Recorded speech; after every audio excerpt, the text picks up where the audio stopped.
तो बच्चों आज हम लोग शुरुआत करते हैं डिटर्मिनेंट्स की। मैं पहले ही बता चुका हूँ डिटर्मिनेंट्स के अंदर हमारे कितने टॉपिक्स हैं और हमें कैसे पढ़नी है। तो आज सबसे पहले मैं आपसे डिस्कशन करूंगा डेफिनेशन में डिटर्मिनेंट होता क्या है और उसको कैसे एक्सपेंड किया जाता है। इसके ऊपर सबसे पहली चर्चा आज मेरी आपसे रहेगी। करेक्ट। तो देखिए सबसे पहले मैं डिटर्मिनेंट का एक फॉर्मूला आपको तैयार करता हूँ। डिटर्मिनेंट क्या है, डिटर्मिनेंट की थोड़ी कोशिश करते हैं। तो देखिए सही मायने में अगर हम मैट्रिक्स पर वापस जाए तो मैट्रिक्स एक अरेंजमेंट था, यानी मैट्रिक्स की कोई फिक्स्ड वैल्यू हम नहीं दे पा रहे थे। फिक्स्ड मैट्रिक्स बना दिया, अरेंजमेंट हो गया, सब उससे काम कर लिया, यही काम हम कर रहे थे। कभी भी हमने ये नहीं कहा इस मैट्रिक्स का आंसर 3 है या इस मैट्रिक्स का आंसर 2 है, ऐसा काम हमने कभी नहीं कहा। यानी हम मैट्रिक्स को एक फिक्स नंबर से एसोसिएट नहीं कर पा रहे थे। तो यहाँ डिटर्मिनेंट क्या है? डिटर्मिनेंट सही मायने में एक मैट्रिक्स से जुड़ा हुआ उसका एक एसोसिएट नंबर है। बहुत सारे बच्चे कहते हैं कि मैट्रिक्स की वैल्यू को डिटर्मिनेंट कहते हैं। जी नहीं, मैट्रिक्स की वैल्यू नहीं कह सकते आप, एक तरीके उससे जुड़ा हुआ एक नंबर। हर मैट्रिक्स से एक नंबर जुड़ा हुआ हो ये तो मैं नहीं कह सकता, बट हाँ हर स्क्वायर मैट्रिक्स से हर एक से एक नंबर जुड़ा हुआ होता है और उस जुड़े हुए नंबर को उसका डिटर्मिनेंट कहा जाता है। यानी अगर मैं डेफिनेशन की तरफ आऊं, the determinant is a associate number of square matrix. यानी स्क्वायर मैट्रिक्स का, हर स्क्वायर मैट्रिक्स का जो एक एसोसिएट नंबर होता है उसको डिटर्मिनेंट कहा जाता है। देखिए क्लियर कर दूं, यहाँ पर ये एसोसिएट नंबर निकलता कैसे है वो हम अभी एक्सपेंशन से सीखेंगे। तो उससे पहले एक बात क्लियर कर दूं, order is not the number of the matrix. Order केवल उसका डिनोटेशन था, ये बताता था कि कितनी रो हैं और कितने कॉलम हैं, जबकि डिटर्मिनेंट एक तरीके से उसकी कुछ हद तक वैल्यूज को रिप्रेजेंट करता है, पर आप ये वैल्यू कह नहीं सकते। करेक्ट। तो यानी determinant is the associate number for any square matrix. किसी भी स्क्वायर मैट्रिक्स के लिए जो एसोसिएट नंबर होता है उसे डिटर्मिनेंट कहा जाता है। करेक्ट। तो अगर मैं अब इसको डेफिनेशन से जोड़कर देखूं तो डेफिनेशन क्या बनेगी हमारे पास, आपके पास नोट्स में अवेलेबल है। A associate number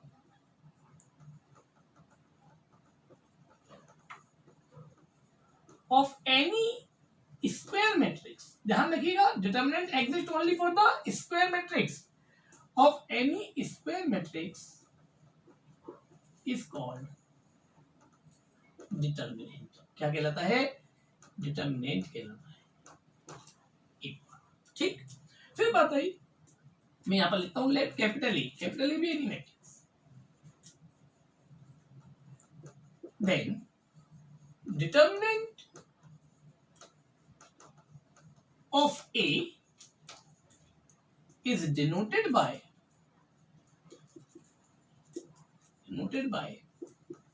this one, जैसे मोड लगाते थे उस तरह से कुछ सिंबल है, और डेट ए, और कई बार वो ऐसे डेल्टा कर भी लिख देते हैं। तो इस तरह से डिटर्मिनेंट को डिनोट किया जाता है। करेक्ट। डिटर्मिनेंट को इस तरह से आप रिप्रेजेंट कर सकते हैं, डेट ए के ऊपर। मैं यहाँ क्लियर करूं, it is not the modulus function, symbol जरूर है but it is the sign of the determinant. Correct.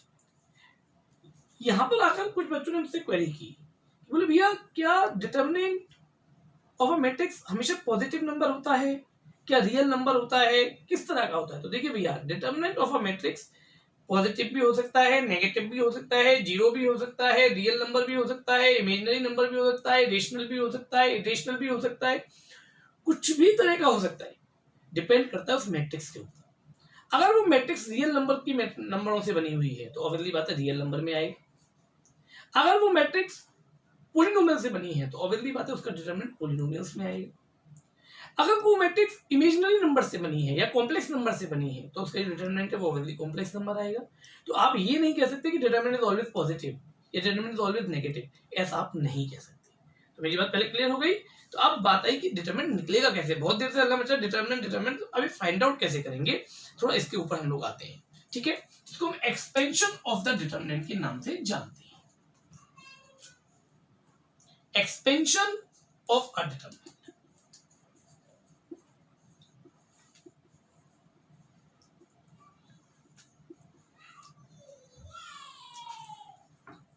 ठीक।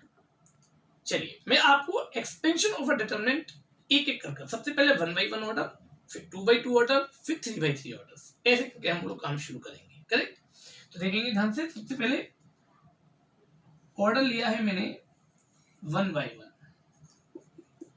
वही लूंगा तो मैं स्क्वायर ही, 2/3 का तो डिटरमिनेंट हो ही नहीं सकता ना, इसलिए जितने भी मैं ऑर्डर लूंगा वो सभी स्क्वायर। स्क्वायर समझ रहे हैं, रो और कॉलम का नंबर इक्वल। तो एक एग्जांपल से जनरेट करता हूँ। मान लीजिए कि कोई ए मैट्रिक्स दे दिया, अगर 1/1 की मैट्रिक्स तो ऑब्वियसली ऐसी तो होगी, तो इसका जो डिटरमिनेंट होगा वो भी केवल सिंपली यही रह जाएगी, क्योंकि इसमें कोई मल्टीप्लिकेशन की गुंजाइश ही नहीं है। तो 1/1 का मैट्रिक्स और डिटरमिनेंट लगभग सेम नंबर्स की तरह हो गए। अब यहाँ से थोड़ा समझना शुरू होता है। मान लीजिए कि कोई आपसे कहे ऑर्डर 2/2 का आपको डिटरमिनेंट निकालना है। क्या निकालना है? 2/2 का। तो मैं सीधा आपको समझाता हूँ एक एग्जांपल के थ्रू। थ्योरी मैंने आपको नोट्स में दे दी है। एग्जांपल के थ्रू ए बराबर, मान लीजिए कि कोई मैट्रिक्स दे दी है 1 2 3 4 और आपसे मुझसे कहा गया कि आपको इसका डिटरमिनेंट निकालना है साहब। देखिए बड़ा सरल है साहब, जैसे क्रॉस मल्टी करते थे ना, यहाँ से यहाँ करिएगा, माइनस लगाइए, यहाँ से यहाँ कर दीजिएगा, यानी कि 4 1 4 जा 4, माइनस लगाइए, 3 2 जा 6, यानी -2। तो डिटरमिनेंट ऑफ ए क्या आ गया? माइनस का 2 आ गया। तो यहां तक मैं समझता हूँ समझ में आया। 1/1 का डिटरमिनेंट कुछ नहीं, जो मैट्रिक्स का नंबर है वो इसका डिटरमिनेंट हो गया। 2/2 के लिए कुछ हद तक क्रॉस मल्टीप्लिकेशन की तरह, पहले ऊपर से नीचे, ध्यान रखिए पहले ऊपर से नीचे आना है फिर नीचे से ऊपर। अक्सर कई बार मैंने बच्चों को गलती करते हुए देखा है, क्या करते हैं वो पहले यूं कर देते हैं फिर यूं कर देते हैं, भैया साइन चेंज हो जाएगा, आंसर गलत हो जाएगा। ध्यान रखिए पहले लेफ्ट टू राइट, सॉरी ऊपर से नीचे की तरफ आएंगे, पहले माइनस लगाएंगे फिर नीचे से ऊपर की तरफ जाएंगे। तो इस तरह से आपको डिटरमिनेंट को एक्सपेंड करना है 2/2 का। नाउ अब हम लोग डिटरमिनेंट 3/3 का एक्सपेंड की तरफ जाते हैं। सो गाइस 2/2 ऑर्डर की मैट्रिक्स का डिटरमिनेंट सीखने के बाद अब हम लोग 3/3 ऑर्डर की मैट्रिक्स का डिटरमिनेंट सीखेंगे। ये थोड़ा सा ध्यान से आप काम करेंगे, कैसे होगा कैसे निकलेगा जरा इसके ऊपर हम लोग चर्चा कर सकते हैं। देखो बेटा, अगर 3/3 ऑर्डर की कोई मैट्रिक्स है तो हम उसका डिटरमिनेंट किसी भी रो के एलोंग एक्सपेंड कर निकाल सकते हैं। चाहे तो R1 के थ्रू निकाल लीजिए, चाहे तो R2 के थ्रू निकाल लीजिए, चाहे तो R3 के थ्रू निकाल लीजिए, सबसे सेम आएगी। ऐसे ही चाहे तो हम C1 के थ्रू एक्सपेंड कर सकते हैं, C2 के थ्रू एक्सपेंड कर सकते हैं, C3 के, हम किसी के भी थ्रू एक्सपेंड कर सकते हैं। तो हम कैसे कर पाएंगे जरा इसके ऊपर हम लोग चर्चा करेंगे। मैं आपको 3-4 तरीके से इसका डिटरमिनेंट निकाल कर दिखाने की कोशिश करता हूँ, थोड़ा समझने की कोशिश कीजिएगा। तो गाइस सबसे पहले हम एलोंग R1 शुरू करेंगे, R1 के थ्रू डिटरमिनेंट को एक्सपेंड करना। चलिए साहब डिटरमिनेंट ऑफ ए निकालना चाहते हैं। देखिए साहब ये है R1, इसके थ्रू करना है। देखिए सबसे पहले मैं आपको इसका साइन कन्वेंशन बता दूं, प्लस माइनस प्लस, क्यों होता है लॉजिक भी बताऊंगा, फिर माइनस प्लस माइनस और फिर प्लस माइनस प्लस। मतलब इस बात का क्या है, मैं जब अलग से पढ़ाता हूँ इसमें कंजेस्टेड हो जाएगा थोड़ा सा, मैं आपको थोड़ा सा इसको अलग से लिख कर दे देता हूँ ताकि आपको कंफर्टेबल रहेंगे। इसको नोट नहीं करना, ये केवल आपको समझाने के लिए लिखा। ठीक, कहाँ से आएंगे साइन कन्वेंशन बताऊंगा। चलिए तो सबसे पहला एलिमेंट 1, उसका साइन क्या है प्लस, तो उसके आगे प्लस ही रहेगा। तो पहला एलिमेंट नोट करेंगे 1, ठीक, उसके करस्पॉन्डिंग रो छोड़ दीजिए, उसके करस्पॉन्डिंग कॉलम छोड़ दीजिए। हाँ जी मेरी बात समझ में आ रही है, मैंने क्या कहा, जो भी एलिमेंट आप नोट कर रहे हैं उसके करस्पॉन्डिंग रो छोड़ दीजिए, उसके करस्पॉन्डिंग कॉलम छोड़ दीजिए, जो बच गए हैं उन्हें नोट कर लीजिए। 2 4 0 3, पहला भी आपको मैं पूरे प्रोसेस से बता रहा हूँ, तो आप डायरेक्टली शॉर्टकट से निकाल लेंगे। हाँ भाई यहाँ तक मेरी बात क्लियर हो गई। फिर सेकंड एलिमेंट पर गई 2, उसके आगे का साइन क्या होना चाहिए माइनस, तो -2। फिर उसके कॉरस्पॉन्डिंग 2 के कॉरस्पॉन्डिंग कॉलम छोड़ दीजिए, 2 के कॉरस्पॉन्डिंग रो छोड़ दीजिए। ठीक है साहब, ये गया और ये गया, क्या बचा भैया, क्या बचा चेक करिए। बोले भैया 3 बचा है, 4 बचा है, -1 बचा है और 3 बचा है, ये 4 बचे या नहीं, देखिए तो ऐसे करके। फिर हम लोग तीसरे एलिमेंट पर आ गए, उसका साइन कन्वेंशन बोले +3। आप उसके कॉरस्पॉन्डिंग रो छोड़ दीजिए, उसके कॉरस्पॉन्डिंग कॉलम छोड़ दीजिए। तो ये गए और ये गए, तो क्या क्या बच गई, 3 2 -1 0 बचे हैं। अभी 2/2 के डिटरमिनेंट्स हो गए, इनका कैलकुलेशन आपको आता है, इसका इंटू इसके साथ माइनस इसका इंटू इसके साथ, तो 6 -0 -2 लिखा, इसका इंटू इसके साथ 9 minus -4 it will be +4 +3 0 minus -2 it means +2। फिर वही मल्टी किया ऐसे फिर ऐसे ऐसे फिर ऐसे। अब इसको कैलकुलेट कर लेते हैं, कितना आ गया 6, 13 2 26, 3 2 6 इट विल बी -40। आगे या नहीं आगे -40, ये हमारी डिटरमिनेंट की वैल्यू होगी। तो बच्चों ने पूछा बोले भैया हम किसी के भी थ्रू एक्सपेंड कर लें तो क्या आंसर सेम रहेंगे? बिल्कुल सेम रहेंगे। मैं आपको आगे भी एग्जांपल देता हूँ। चलिए ये तो मैंने एलोंग R1 किया, अब मैं एक एलोंग R2 भी कर देता हूँ। R2 के एलोंग करके देखता हूँ कैसे आएगा। चलिए सर डिटरमिनेंट ऑफ ए, मैं थोड़ा इसको साफ कर लेता हूँ 2 मिनट में।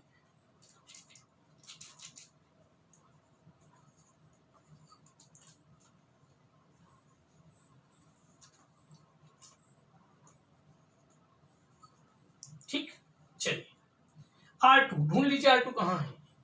3 2 4 वाली रो के थ्रू पहला एलिमेंट को कॉपी करना है, साइन कन्वेंशन बोले माइनस तो 3 नोट कर लिया।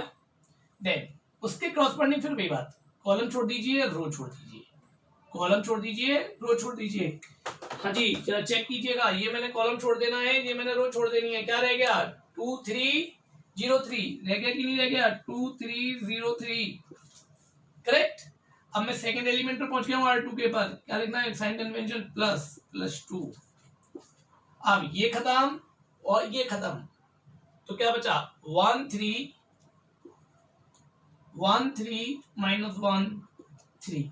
देखिए मैं एक बात फिर से क्लियर कर दूं, जिस भी एलिमेंट को ले रहे हैं आप उसके कॉरस्पॉन्डिंग कॉलम और उसके कॉरस्पॉन्डिंग रो को छोड़ने के बाद जो एलिमेंट बच जाते हैं आपको उनको 2/2 के डिटरमिनेंट में नोट कर देना है। फिर से एक बार प्लस के तीसरा एलिमेंट पर आ गया हूं, प्लस लगा दिया मैंने, गलत है क्या? 100% गलत है। क्यों? क्योंकि हमें तो क्या लगाना था, माइनस लगाना था। इस बात का विशेष ध्यान रखिए साइड कन्वेंशन, ठीक है। अब मैंने तीसरा एलिमेंट यानी कि 4 नोट कर दिया। हाँ जी ये कैंसिल आउट, ये कैंसिल आउट, 1 2 -1 0 मैंने सारे एलिमेंट नोट कर दिए हैं। यहां तक मैं समझता हूं सबको समझ में आ गया होगा, ठीक है बेटे। अब इसको मैं एक्सपेंड करता हूं -3। चलिए इसका इंटू उसके साथ कितना होगा 6 -0 +2 3 -3 इट मींस +3 -4 0 -2 यानी +2 that should be -18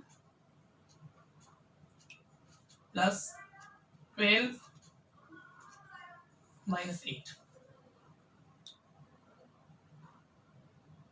ठीक है तो ये हो गया माइनस के कितना हो गया देखिए तो ये रहा माइनस के 26 और प्लस के 12 यानी कितना बचा माइनस के 40। ये आपका सेम ही आएगा, चाहे हम किसी के भी थ्रू एक्सपेंड कर लें सेम ही आएगा। अब मैं आपको C3 के एक कॉलम के थ्रू भी एक्सपेंड करके दिखाता हूँ, फिर से देखेंगे करेक्ट। तो गाइस अभी अभी हमने R1 के थ्रू डिटरमिनेंट को एक्सपेंड किया था, R2 के थ्रू डिटरमिनेंट को एक्सपेंड किया तो हमने नोट किया था दोनों बार सेम वैल्यू आई थी। क्या ये काम कॉलम के साथ करने पर भी सेम रहेगा? बिल्कुल सेम रहेगा। क्यों? क्योंकि the value of the determinant is always unique. ध्यान रखिएगा डिटरमिनेंट की जो वैल्यू होती है वो हमेशा यूनिक होती है। अब कर देखते हैं C3 ढूंढिए कहाँ है C3, बोले ये रहा C3 भी 3 4 3 वाली है ना। 3 4 3 वाले कॉलम से मैं डिटरमिनेंट की वैल्यू निकालने जा रहा हूं। तो पहला एलिमेंट 3 साइन कन्वेंशन 3 पहला नोट किया प्लस ही लगाऊं, कॉरस्पॉन्डिंग कॉलम छोड़ दीजिए कॉरस्पॉन्डिंग रो छोड़ दीजिए, क्या बच गया अंदर देखिए तो 3 2 -1 0 बचा कि नहीं बचा? ठीक, इसके बाद आगे बढ़ जाइए। सेकंड एलिमेंट क्या है? बोले भैया 4 साइन क्या लगाऊं माइनस का, ठीक है। अब 4 के कॉरस्पॉन्डिंग में ही छोड़ दिया मैंने तो 1 2 -1 0 देखिए तो ये चेक कीजिए अपने आप 4 के कॉरस्पॉन्डेंस में रो और कॉलम को छोड़ने के बाद 1 2 -1 0 बच गया। फिर तीसरा एलिमेंट क्या लगाऊं प्लस, तीसरा एलिमेंट 3, फिर से वही कहानी, ये छोड़ दीजिए और ये वाली रो छोड़ दीजिए, क्या रह गया 1 2 3 2। अब इसको कैलकुलेट करते हैं है ना। तो 3 0 +2 ठीक, -4 0 -0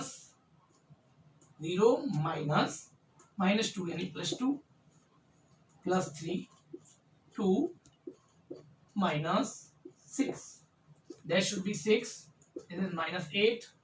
This will be minus 12 and the result is minus 14. तो आपने नोटिस किया कि हर बार डिटरमिनेंट सेम वैल्यू ले रही है, यानी the value of the determinant is always unique. एक मैट्रिक्स का जो डिटरमिनेंट होता है, जो नंबर होता है, वो यूनिक होता है।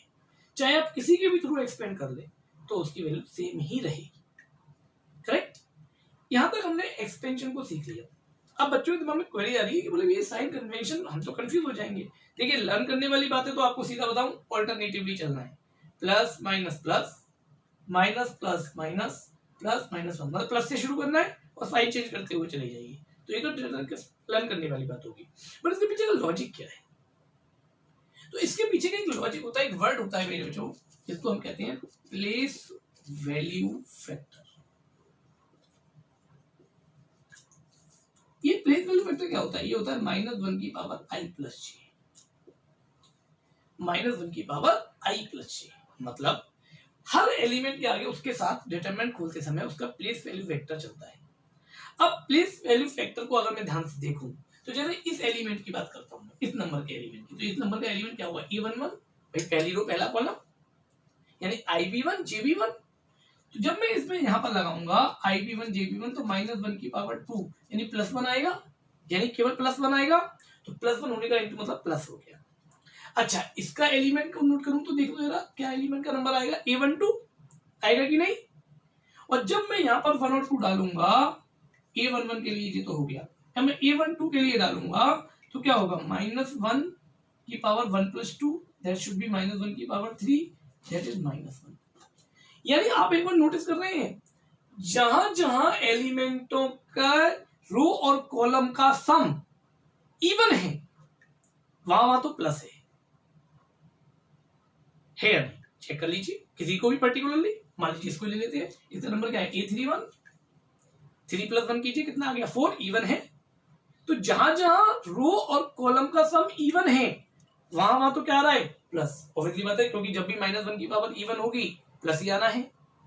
और जहां जहां ऑड है इन 4 प्लेसेस पर वहां वहां क्या आ रहा है? माइनस। बोले क्या सब जगह पर ऑड है? हाँ, चेक कीजिए ना, इसका नंबर क्या होगा? Second row third column, a23 होगा कि नहीं होगा? a23, 2 + 3 कितना हो गया? 5। तो देखिए क्या आना चाहिए? माइनस आना चाहिए। तो ये प्लेस वैल्यू फैक्टर की वजह से साइन कन्वेंशन आते हैं। आप लॉजिकली लर्न करने के बेसिस पर याद कर सकते हैं कि भाई शुरुआत प्लस से, plus minus plus, minus plus minus, plus minus plus. Correct?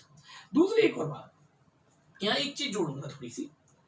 अक्सर बच्चे मुझसे पूछते हैं कि भैया हमें किसके थ्रू एक्सपेंड करना चाहिए। तो देखिए, कोई हार्ड एंड फास्ट रूल नहीं है, आप किसी के भी थ्रू एक्सपेंड कर लीजिए, आंसर सेम आता है। पर फिर भी कोशिश किया कीजिए उस रो या कॉलम का यूज करने की जिसमें ज्यादा जीरो हो, क्योंकि जब जीरो ज्यादा होंगे, जीरो अगर आगे होगा तो अंदर लिखने की भी जरूरत नहीं है यार, उसका कैलकुलेट ही नहीं करना पड़ता, सीधा जीरो हो गया। हार्ड एंड फास्ट नहीं है, आपकी मर्जी है वो कीजिए, बट हम इसको प्रेफर इसलिए कर लेते हैं क्योंकि ज्यादा जीरो होने से कैलकुलेशन ईजी हो जाती है, तो इसीलिए हम लोग उस रो को ज्यादा प्रेफर करते हैं। ठीक है, तो guys, expansion of the determinant समझ में आया सब लोगों को? 1/1, 2/2, 3/3। अब आराम से इस वीडियो को एक बार रिपीट कर पॉज कर तसल्ली से देखिए, तब आगे की बात करें।